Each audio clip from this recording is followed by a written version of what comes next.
आणि मग मी काल त्यांना सांगितलं होतं की आपल्या जरी मतदारसंघामध्ये कार्यक्रम असले तर एखादा कार्यक्रम नाही आपण गेलं तरी चालेल, परंतु सोलापूरच्या कार्यक्रमाला आपल्याला यावं लागेल. नारायण बाबाने मी तर स्वतः ठरवलं होतं यायचं. आता आमच्याकडे कोरोना कुस्ते मोठा कुस्त्याचा आराखडा आहे, आता तिकडे निघालोय. आबा आलेले आहेत, आबाचे मागं पळापळ भरपूर आहे. 3-3 तालुक्याचे मतदारसंघात आम्हाला जोडले गेलेले आहेत. तर मग या टोकापासून माझा तर तालुका फार विचित्र आहे. तो गोपाळपूरपासून चालू होतो आणि इकडे तुळजापूरच्या बॉर्डरला कळमणला संपतो. 3 तालुक्यातून प्रवास करावा लागतो. त्यामुळे सोलापूरला येणं जाणं हे होतच माझं. आणि मग बांधवांनो, या जी निवडणुका झाल्या, या निवडणुकीमध्ये आम्ही कसं लढलो. आबाच्या पाठीमागं 5-6 साखर कारखान्याची ताकद होती. एक कारखान्यात 1000-1200 कामगार होते. आबाची जवळजवळ 5000 कर्मचारी त्या मैदानात उतरलेले होते. मग माडेची लढाई, मोहोळची लढाई, माळसरची लढाई, करमाळ्याची लढाई सोपी लढाई नव्हती. लढाई अत्यंत अवघड होती. आमची तर लढाई मोहोळा तुम्हाला माहिती, 50 वर्ष त्यांच्या घरामध्ये सत्ता होती. पवारसाहेब बाजूला गेल्यानंतर सत्ता कशी हिसकावून घेतली आपण पाहिले. तर मग कार्यकर्त्यांना विनंती आहे, आबाच्या बाबतीत पाहिलं असं ज्यांच्याकडे साधं दूध संचालक मंडळाचे संचालक होते ते बबनदादा 6 वेळेला आमदार झाले. आबा आपल्याला माहिती नाही, 95ला बबनदादा पहिल्यांदा अपक्ष निवडून आले पवारसाहेबांचे आशीर्वाद. 90 ते 95च्या काळामध्ये ते दूध संघाचे साधे संचालक होते. नंतर साहेबांमुळे ते चेअरमन झाले. सपाटी साहेबांना जास्त माहिती असेल त्या गोष्टी. होत्याचं नव्हतं झालं. भूक किती असती बघा. माढा तालुका सोडल्यानंतर ना आमच्या नारायणवाडला पाडण्यासाठी यांनी करमाळाही जिंकला 19 मध्ये. तिकडे संजय शिंदे आमदार, माढ्यामध्ये बबनदादा शिंदे आमदार, मोहोळमध्ये तर आपल्याला माहिती आहे त्यांचे बाप बाबराव आंदरकर आमदार होते, राजन पाटील आमदार होते 3 वेळेला. नंतर त्यांनी 3 वेळेला 15 दिवसात आमदार करायची किमया त्यांच्याकडे होती. पवारसाहेबांना जर तिकीट मागायला गेला हवा तर ते म्हणायचे राजन मालक सांगल ते. काय सपाटे साहेब, 2009, 2014, 2019 पवारसाहेबांकडे तिकीट महोत्सव मागायला गेलं तर पवारसाहेबांचे उत्तर असायचं, आपण राजन मालकाला भेटा, राजन मालक सांगल तो उमेदवार पाहिजे आपल्याला. आणि मग यांनी उमेदवार सांगायचा आणि तिथून तो उमेदवार डिक्लेअर व्हायचा. यावेळीची निवडणूक अत्यंत वेगळी झाली. सगळ्यांना वाटत होतं निकाल काय लागतोय. आबा आम्ही बी त्याच तर्फेने लढाई केली. इथं कारंपुरी साहेब आहे, कारंपुरी साहेब बरोबर मी 34 वर्ष चळवळीत आलेलं नेतृत्व होतं. 1991 ते 2024 ही 33 वर्ष मी कार्यकर्ता म्हणून काम केलेलं होतं. आणि कार्यकर्ता म्हणून काम करत असतात मागल त्याला रस्ता, मागल त्याला पाणी, आरोग्यविषयक मदत, शैक्षणिक क्षेत्रात मदत. आबा आमच्याकडे जर कोण आजारी पडलेलं पेशंट आलं तर त्याला 50,000 रुपये देण्याची भूमिका आम्ही ठेवतो. सपाटे साहेब, तुमच्याकडे शाळा कॉलेज आहे, तुमच्याकडे बँक आहे, आबाकडे 6 कारखाने, माझ्याकडे पिठाची गिरणी. परंतु सर्वसामान्य माणसांची मने जिंकण्याचं काम माझा बाप टांगला चालवायचा. मी एक टांगेवाल्याचा मुलगा. आज मोहनमधून आमदार म्हणून महाराष्ट्राच्या विधानसभेत, त्यावेळेला मी विधानसभेत गेलो. ज्यावेळेला मी शपथ घ्यायला आम्हाला निघालो, कारण माझं राजकीय जीवन हे शिवसेनेत गेलेलो होतं. बाळासाहेबांच्या तालमीमध्ये शिकलेला मी बरोबर शिवसैनिक. परंतु अशी काही परिस्थिती आली की आम्हाला पवारसाहेबांकडे जायची वेळ. तिथल्या लोक राजकारणाला त्यांनी पवारसाहेबांना सोडलं होतं. माझ्यासारख्या कार्यकर्त्याला वाटलं की उद्धवजी आज पवारसाहेबांबरोबर आहे, त्यामुळे मला पवारसाहेबांकडे जायची काय अडचण नव्हती. स्वतः उद्धवजींनी पवारसाहेबांना सांगितलं उमेदवार खूप चांगला याला संधी द्या. आणि पवार साहेबांनी मन मोठं करून जाहीर झालेली उमेदवारी रद्द करून शेवटच्या दिवशी आबाचा कामाला लागली होती. कारण आबाजी 2 वर्षापूर्वी पवार साहेबांनी उमेदवारी जाहीर केलेली होती. परंतु आम्हाला अडचणीत आणण्याचं काम, सरकार संपवण्याचं काम केलं. आणि मग सरकार वाचवण्यासाठी आम्हाला काही करावं लागलं शेतकऱ्याच्या हितासाठी. तसं आम्हाला नव्हतं. सपाटे साहेब, तुम्ही जे म्हणाला आता की मुख्यमंत्री असे म्हणाले, ज्या वेळेला बाबासाहेबांच्या बद्दल अनुकर वापरले गेले तर मी पहिला आमदार असेल डोक्यावर नीट टोपी, हातात बाबासाहेबांचा फोटो घेऊन महाराष्ट्राच्या विधानसभेत मी चालत गेलो. आणि म्हणून आपल्या कार्यकर्त्याला मी विनंती करतो, विधानसभा आम्ही 30,202 मतांनी मी जिंकली. आबा माझ्या पुढे 400 मतांनी, आबा 3,600 मतांनी जिंकली. आणि दोघंही आम्ही पंढरपूरचे सुपुत्र आहे. ते देगावचे आणि मी रोपडे. दोघांमध्ये 10 किलोमीटरचं अंतर असेल आमच्या. आज त्या पंढरपूरच्या जनतेला काय वाटत असेल की 2 पंढरपूरचे सुपुत्र महाराष्ट्राच्या विधानसभेत आमदार म्हणून गेलेले. पण सपाटे साहेब जाता जाता फक्त मला एक पुढे कुस्त्याचा कार्यक्रम कोरोना. गेल्या वर्षी त्याच कोरोनाच्या कुस्त्यावरती माझी राजन पाटलाची गाठ पडली. तेव्हा त्यांनी माझ्यावर असं बघितलं. तेव्हा मी 1 लाख रुपये बक्षीस दिलं होतं कुस्त्याला. यावर्षी मी 1,51,000 बक्षीस दिलं. त्यामुळे मला त्या कुस्त्याचा कार्यक्रम, मला कुस्त्याची बी आवड आहे. माझ्या विजयात माझ्या पत्नीचा शेळा वाट आहे. नलिनता इथं आहे. माझी पत्नी सर्व लग्नाला जाते. जे हॉस्पिटलचे लोक भेटतात त्यांना मदत करते. हॉस्पिटलला जाऊन बिल भरते. जे गरिबांची मुलं येतात त्यांची शैक्षणिक फी भरायला जाते. आणि मला सार्थ अभिमान आहे की माझ्या ह्या यशामध्ये माझ्या पत्नीचा सगळ्यात मोठा वाटा. माझं सपाटे साहेब 80% काम ती करते.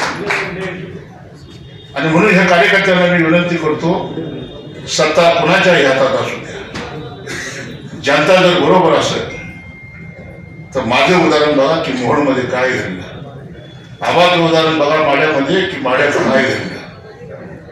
एक असा समीकरण झालं होतं.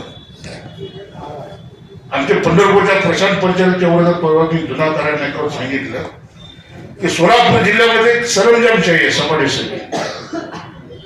त्या सरंजामशाहीने कधी अभिजित आबा आमदार व्हावा, राजू खरे आमदार व्हावा, नारायण पटेल आमदार व्हावा, जानकर आमदार व्हावा असं या सरंजामशाही पद्धतीला कधी वाटलं नाही. यांनी बाबासाहेबांची लोकशाही कधी स्वीकारली नाही. याच्या रक्तामध्ये एक होतं. 40-50 वर्षे पवार साहेबांच्या मागे लपले होते.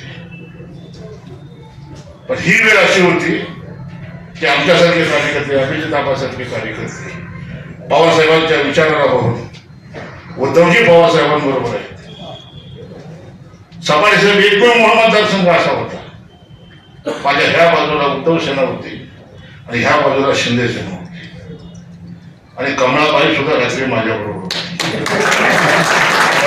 आणि राजन पाटील विरोधक सगळे एकत्र घेऊन मी विरोधकाची मोड बांधली. फरक काय होता तर आबाकडे 6 कलाकारी, माझ्याकडे पटायची शक्य नाही. पण ही किंमत मी करू शकलो. सारे विरोधक एकत्र आणले. निवडणूक जिंकायला काय लागते. आणि मग इथली मालकशाही खतम झाली पाहिजे. पवार साहेबांचाही आशीर्वाद होता. माड्यात एकच आमच्या चौघांसाठी सभा झाली. जर सभा कोणी बघितली असेल, जरी सभा आबाने आयोजित केली होती तरी साहेबांनी माझा हातात घ्या आणि काय सांगितलं, साहेब कसा आहे पैलवान म्हणले बरोबर आबा. आणि 23 तारखेला दाखवला राजन पाटला की पवार साहेबांनी माड्यात सांगितलं होतं असा पैलवान दिला म्हणजे मोहोळमध्ये. त्याची सपाटे साहेब टिंगल झाली. परंतु 23 तारखेला मोहोळच्या जनतेने दाखवलं की हाच पैलवान महाराष्ट्राच्या विधानसभेत पाठवला. बांधवांनो, काम करत असताना आम्हाला माहितीये सकाळी 8ला जनता दरबार भरतो आणि रात्री 2-3 वाजता आम्ही झोपतो. माझी पत्नी रात्री 10 वाजता झोपते, पहाटे 4 वाजता उठते. परंतु येणाऱ्या प्रत्येक माणसाला आमच्या इथं बहीण इथं बसलेले कधीतरी माझ्या गोपाळपूरला माझं फार्म हाऊस आहे. तुम्ही एकदा या ज्यावेळेला परत जाता त्यावेळी तुमच्या लक्षात येईल की गरिबीतनं वर आलेलं घर आणि तिथं असणारी गर्दी हे श्रीमंतीचं धोतक नाही, सपाटीच. हे आम्ही आयुष्यामध्ये कमवलेली सगळ्यात मोठी संपत्ती. कारण मला आम्हाला 2 मुली आहेत आणि दोन्ही मुली माझ्या क्वालिफाईड आहेत 90-95% आसपास. मोठीला 96 आणि बाकीला 91. मोठी इंजिनिअरिंग कॉलेजच्या 2nd इयरला आहे आणि बाकी आता 11वीला गेली. आणि मग आयुष्यात सपाटीसर काही कमवायचं नाही. जाताना काही येत नाही, तुमची बँक येत नाही, शरद बँक येत नाही, कारखाना येत नाही, सूतगिरणी येत नाही. आबाचे 6 कारखाने इथं, राजन पाटलाला कारखाना इथं, बँक इथं, सोलापुरात खरेदी केलेलं 100 कोटीचं हॉटेल इथं, आता बांधलेला 50 कोटीचा बंगला इथंच. 200 रुपये का कफन, पांढरं कापड घेऊन मशानभूमीत काय होईल. आबाकडे ज्यादा पैसा असल्यामुळे चंद्राच्या लाकडात कार्यक्रम होईल. आमचा कार्यक्रम कशात होईल, बाबळाच्या लाकडात किंवा जपाला लाकडात, पण कार्यक्रम हा ठरलेला. आणि म्हणून ही गोष्ट आम्ही नवरा बायकोने ठरवली की आयुष्यामध्ये जर काय नाही असेल बरोबर तर गोल गरिबांचे आशीर्वाद. आणि या आशीर्वादाच्या जोरावरती ह्या आशीर्वादाच्या जोरावरती आपण म्हणाले की माझ्या शाळेला 200 बेंचेस दिले. सपाटीसर मी शाळा नाही काढली, किमान 10 शाळेला 100 किंवा 200 बेंच दिले. काय सपाटीसर बेंच दिले? ज्या मुली 8वी 9वी 10वीला गेलेल्या होत्या, ज्या मुलीचा बाप म्हणून मी एका 2 मुलीचा बाप आहे. आपल्याला माहिती आहे की मुलगी ज्यावेळेला शानी होती तेव्हा एक नैसर्गिक असं एक देण आहे. आपण मी गुणाचं कुठे जन्माला आलो. या वयात त्या मुली ज्यावेळेला खाली बसतात त्यावेळी त्यांना असह्य वेदना होतात. आणि म्हणून हे बेंच देण्याचं काम मी जितकं माझ्या मतदारसंघामध्ये त्या मुलीमध्ये माझ्या 2 मुली बघितल्या. म्हणून मी सपाटीसर बेंच देण्याचा कार्यक्रम आजही माझा चालू आहे. तुमचे महाराजी बापू माने त्यांच्या शाळेला सुद्धा मी 21 लाख रुपये दिले. जर मानाजी बापू उद्या आले आपल्याला भेटले तर त्यांना विचारा त्यांच्या शाळेला मी 21 लाख रुपये. सांगण्याचा उद्देश एकच आहे. 12 डिसेंबरला 2000 टी-शर्ट पाठवून दिले. तुमच्या बाजूला असणाऱ्या परिसराच्या शाळेला सुद्धा 100 बेंच दिले. त्यांच्याकडनं कारखाने, सूतगिरण्या, बँका सारं काही. पण सुधाकर पंत गेले ना तर त्यांचा कार्यक्रम पुण्यातच झाला कोरोनामध्ये. त्यांच्या माती सुद्धा पंढरपूरला आली नाही. मग काय बघा एवढा पैसा मला सांगा. म्हणून या निवडणुकीमध्ये कार्यकर्त्यांना एक विनंती करतो, सपाटीसाहेब आपल्यालाही विनंती करतो, खिशामध्ये आपल्याला थोडा हात घालावा लागतो.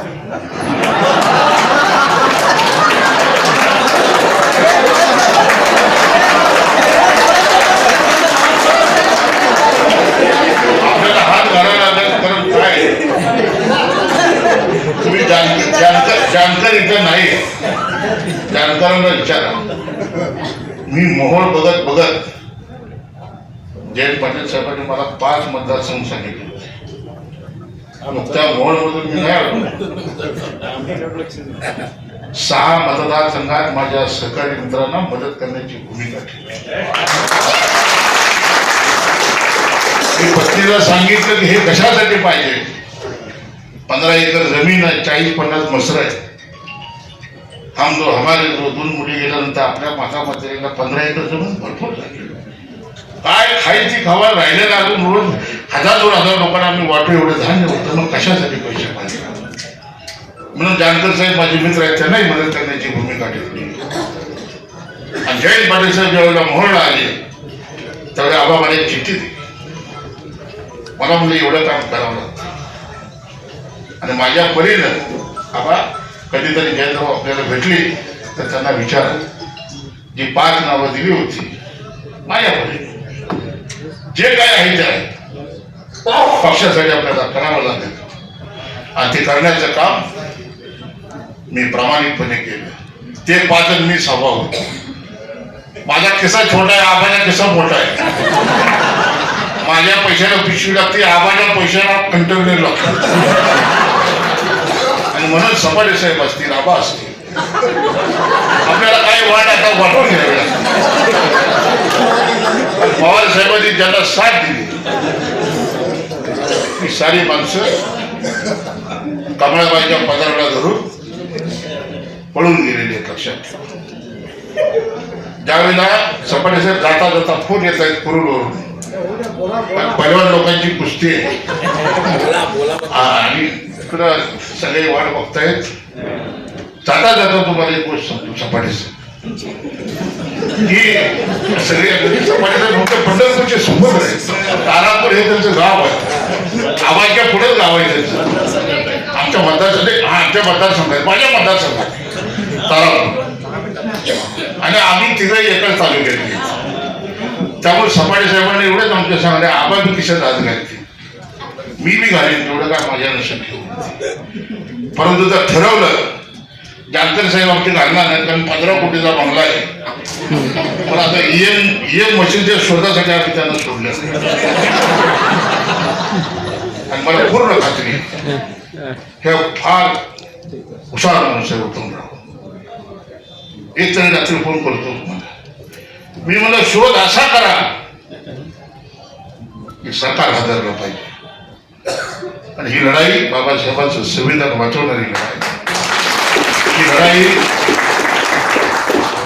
लोकशाही वाचवणारी लढाई कुणाची हुकूमत चालणार नाही जनता ही मालक आहे आणि आम्ही जिवंत असेपर्यंत आमच्या अंगात रक्त आहे तोपर्यंत आज तुम्हाला म्हणून सपाटे साहेब सांगतो सर्व कार्यकर्त्यांना सांगतो की भीती मनामध्ये बाळगू नका हात जर स्वच्छ असतील तर जगातली कुठलीच ताकद आपल्याला रोखू शकत नाही आमचे हात स्वच्छ आहे तेव्हा कुणालाही घाबरण्याचं काही कारण नाही कार्यकर्त्यांनाही विनंती करतो उठल्यानंतर चौकात भेटणाऱ्या माणसाला भेटा कामाला जाणाऱ्या माणसाला हात करा थोडे पैशाचं त्याला चाय पाजा जास्त पैसे असेल त्याला जेवण चाला कोण आजारी असते त्याला मदत करा आपल्या परीने करा 100 करा 500 करा फक्त माणसं जोडण्याचं काम करा की सर्वसामान्य माणसं उद्या आपल्याला राजकारणामध्ये पुढे घेऊन जातात जाता जाता एक गोष्ट सांगेन की सोलापूर महानगरपालिकेची निवडणूक लागेल आबा तुम्ही आम्ही नारायणराव उत्तमराव सगळी गरीब त्याच्यामध्ये काय आमच्या नारायणरावची अवस्था सुद्धा बरी विचित्र होती कशा विषय आले ते बाबासाहेब देशमुखांची अवस्था तशीच आहे त्यातले आबाजवळ आपल्यामध्ये थोडं कार्यकारी असल्यामुळे थोडं मजबूत आहे सपाटे साहेब मजबूत आहे थोडं आता सपाटे साहेब खिशात हात घालावा लागला मी हात घालतो 4-5 वाढ माझ्याकडे बी द्या हे करावं लागलं 4-5 वाढ माझ्याकडे बी द्या तळ ठोकतो पुणे बी येऊ द्या कमळाबाई येऊ द्या पुणे बी येऊ द्या मला आपले साथ होगी त्यामुळे घाबरण्याचं काही कारण नाही माझा एक किस्सा तुम्हाला जाताना सांगतो माझ्या आयुष्याचा प्रवास शिवसेनेत झाला त्यामुळे शिवसेनेत राहिल्यामुळं मला गाडीवाली भी माहिती आहे आणि उद्धव सेना भी माहिती आहे हमको वहां 34 साल थे त्यामुळे सगळं काय माहिती आहे पारंपरिक साहेब बरोबर तेवढं आमच्याशी कोण लढत नाही आणि शेवटी आयुष्यात पवार साहेबांच्या पायापाशी येऊन थांबावं लागलं कारण पहिले उद्धव साहेब आले आणि उद्धव साहेबांबरोबर आम्ही आलो त्यामुळे आमच्यासाठी काही वेगळं झालं नाही आणि उद्धव साहेबांनी घेतलेला तो निर्णय होता म्हणून पवार साहेबांची तुतारी काय आणि मशाल काय आमच्यासाठी एकच होती फक्त आमच्या मतदारसंघामध्ये लोकसभेला ज्याप्रमाणे आम्ही पडलो त्याप्रमाणे विधानसभेत लोकसभेच्या कॅन्डिडेटची लोक विधानसभेत आमच्या बरोबर नव्हती ही खंत आहे ही गोष्ट मी पवार साहेबांनी सांगितलं लोकसभेला जे जीव तोडून आपण पडलो, पण विधानसभेला टांगा पलटी घोडे फरार, टांगा पलटी घोडे फरार. कुठं शोधू माझ्या ताईला, लाडकी बहीण. परंतु आबा आधी बोलणार नाही, महापालिकेत बरंच काय बोलायचं आहे. पण शेवटी आम्ही बी कच्च्या गोळ्याचे चेले नाही. पवार साहेबांचा आशीर्वाद आमच्या पाठीशी. आम्ही होतो, आमच्या तर मतदारसंघाने 63,000 लीड दिलं. त्यात आमचं सगळ्यात मोठं कष्ट होतं. राजेश पाटील म्हणजे माझ्यामुळे 63,000 लीड दिलं, आणि तुझ्यामुळे 63,000 लीड दिलं होतं, तर विधानसभेला 30,000 पडला कसं? होय सपाटी साहेब, बरोबर का? 30,000 कुठे गेले? तर ताईची माणसं कोणीच नव्हती माझ्या बरोबर. ती सारी घड्याळाला चावी देत होती. ते जर बरोबर असले असते तर 50,000 मी गेलो. पण असू द्या, विजय हा विजय आहे. तो खुल्या दिलानं स्वीकारला पाहिजे. आपल्यालाही लक्षात आलं, आम्हालाही लक्षात आलं, मलाही लक्षात आलं. म्हणून मी पंढरपूरला जाहीर केलं की एक मालकशाही मोर्ची आम्ही संपवली. आता पंढरपूरची मालकशाही येत्या नगरपालिकेच्या निवडणुकीमध्ये नेसणार नाबूद करायचं. आज आम्ही तुम्हाला खात्रीने सांगतो, मी आणि आबाय कोणत्याही परिस्थितीत पंढरपूरची नगरपालिका ही आम्ही ताब्यात घेतल्याशिवाय राहणार नाही. जिल्हा परिषद आहे आबा, जिल्हा परिषदेचा अध्यक्ष सुद्धा आपला झाला पाहिजे, ही भूमिका आपल्याला घ्यावी लागेल. मी उद्धवरावला नारायणरावला तेच बोललो रात्री. मी मोहोळमध्ये एकही सीट त्याचं निवडून देत नाही, लक्षात ठेवा. एकही सीट. बाकी राहिली जागा तुमच्या माळ्यामध्ये, कारण आता आपल्याला जिल्हा परिषद, पंचायत समिती आणि नगरपालिका, ज्या कार्यकर्त्यांमुळे आपण विधानसभेत पोहोचलो, त्या कार्यकर्त्यांना बळ देऊन स्थानिक स्वराज्य संस्था आपल्याला ताब्यात घेणं अत्यंत गरजेचं आहे. आणि एकदा स्थानिक स्वराज्य संस्था आपल्याला ताब्यात आल्या बा, तर हे जिल्ह्यातनं हद्दपार होते. त्याचे बँका यांनी बुडवलेले आहेत, भूसंघ यांनी बुडवलेले आहेत. आता आपल्याला विधानसभेत बोलायचं आहे. पण 5 दिवसाचं अधिवेशन होतं. माझी निवड मी आबाला द्यायला सांगितलं. आबा म्हणून मला बजेटवर बोलायचं मार्चमध्ये. तो तुमचा सगळ्याचा वेळ मला द्या, कारण मी बोलणारा माणूस आहे. काय बोलायचं काय नाही ते मला चांगलं कळतं. ते मार्चच्या अधिवेशनात आपण पाचा जाता जाता एवढं फक्त बोलतो, मी ज्यावेळेला सपाटी साहेब, मी ज्यावेळेला विधानसभेत आमदार पदाची शपथ घ्यायला निघालो, त्या रात्री मला काही लोक भेटायला आले होते. रात्री 11, 11:30 पण भेटायची झाली. बायकोला जरा थोडासा विषय वाटला. आणि मग मी ज्या वेळेला रात्री उशिरा निघालो, कारण सकाळी पोहोचायचं होतं मुंबईला, तर माझ्या पत्नीने मला सांगितलं, तुम्ही शिवसेनेत होता, आपण शिवसेना सोडलेली, आपण पवारसाहेबांच्या पक्षाची तुतारीवरती निवडणूक लढवली. शिवसेनेने जरी आपल्याला निवडून आणलं असेल, भाजपानं कमळाबाईने जरी रात्रभर तुमच्या बरोबर फिरून प्रचार केला असेल, रिपब्लिकन पक्षाचे सारे गट जरी समाज म्हणून तुमच्या बरोबर उभे राहिले असतील, तर आपल्याला पवार साहेबांचं कुंकू लागले. काही मुंबईमध्ये गडबडी होतील, मी इथं असतील तो पण तू ठीक असतोस, पण आत्याची मुलगी, आता तू मुंबईला एकटा आहेस. वेळ जर काय आली, शिंदेचा फोन येईल, फडणवीसांचा फोन येईल, आणि जर तू काही गडबड झालीस तर तुला आज सांगते, आपल्याला कुंकू पवार साहेबांचं लागले. आणि पवार साहेबांना सोडून कुठलाही अविचार तू करायचा नाही. आणि तसा जर तू विचार केलास तर मी आणि माझ्या 2 मुली तुला सोडील, तू जा कुठं जाईल. ही गोष्ट का आवर्जून सांगावी लागली की स्त्री शक्ती कशी पाठीशी उभा राहते. आणि आबा खरंच मला या गोष्टीचं कुतूहल वाटलं.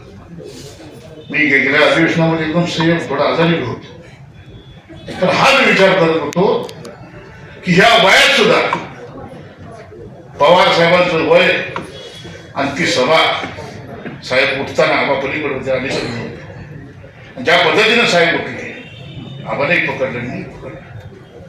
आणि ज्या पद्धतीने साहेबांनी हात वर करून आमच्याबद्दलची मतं मागितली, त्या साहेबांना ह्या वयात आपल्याला धोका द्यायचा नाही. सत्तागिरी उडाल म्हणून बांधवांना तुम्हाला सांगतो, त्याच दिवशी मी तर चिन्ह घेतलं, त्याच दिवशी आवाज ठरवलं. परंतु महिला सुद्धा आणि ती मतं मागत होती. माझ्यापेक्षा जास्त गावात ती सभेला गेलेली होती.